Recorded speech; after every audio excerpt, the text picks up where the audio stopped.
Welcome back to Living 808. Did you know that the number of hospital visits goes up in the summer months? Having health insurance can help you save thousands for ER visits. And Martha Clopin, Managing Director of Get to Insurance, and our good friend here of the show, joins us with all the details. Aloha. Aloha, Kelly. Thank you for having me. Of course. So happy to have you. All right, now, I was bragging about my fantasy football trophy earlier, but you actually were out there doing something, and you have a little trophy yourself. What are you wearing? Yes, I did participate in the Hapalua. That's the half marathon. And during these months, a lot of people are doing more activities, and that's how you can actually have injuries. I'm so blessed. It was my first half marathon. No injuries, but I did finish with my husband and my son. Wonderful. And you have the medal to prove it. I love it. Right. Congrats. And that's a feat, even if it's a half marathon. I've never done that. So props to you. 13.1 miles. That's a lot. Wow, good for you. Okay, but when we talk about it, as you mentioned, you know, people are out and about more. So do the ER visits really go up in the summer months? Yes, I was even so surprised to learn that there are more than 11 million visits, ER visits in the summer.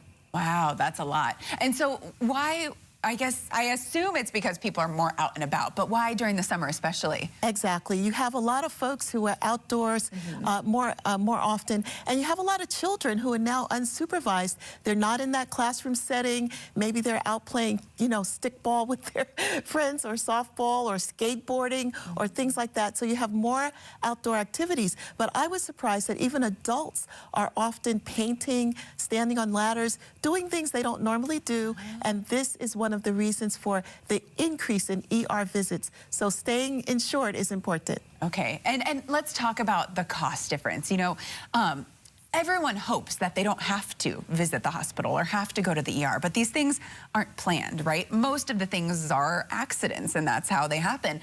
So when it comes to going to the ER, if you had health insurance versus didn't, what is the cost difference there? Exactly, Kelly. That was also very surprising to me. Let's say, for example, something like a simple broken arm. If you have a simple broken arm with insurance, that's about $100 out of pocket. If you do not have insurance, that's about $6,000. And you know, sometimes people are barbecuing in the summer, you know, the grill master is using the grill, you get a burn, and if you need something called skin grafts, they take skin from one place and put it somewhere else. That can be up to $10,000 without insurance. If you need surgery, skin grafts, pain medications, because a burn can be very painful. So there's a significant difference in cost of these things if you have insurance versus if you do not have insurance. Yeah, and so that's why you get it. You know, it's a just in case something does happen. You don't want to be bombarded with these huge bills. So who's likely, I guess, to end up without the health coverage for the ER visits? That's very interesting. You know, Kelly, we have a lot of folks working the gig jobs, like maybe Lyft or Uber, and those jobs don't come with insurance. Also, sometimes people lose their jobs, and when you lose your job, you may lose your coverage. Also, people who have Medicaid, sometimes there's a qualification based on income. If your income increases, your Medicaid can stop, and if Medicaid has been supplying your insurance, you'll need to go out and get your own insurance to replace it.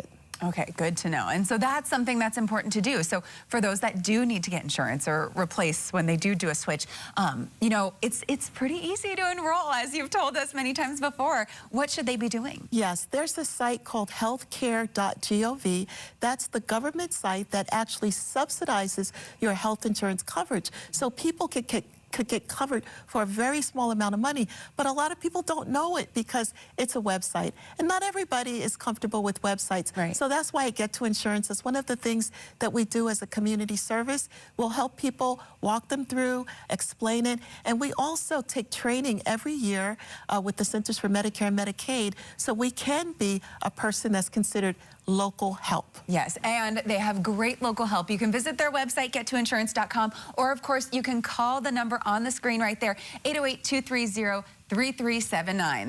That's your personal cell, right? Personal so that goes straight to Martha, so make sure you give her a call. And again, there are affordable options out there, so make sure you check it out, especially during these summer months when you want to be protected. Thank you so much, Martha, for joining us. Thank you for having me, Kelly. All right, so much more when Living 808 returns.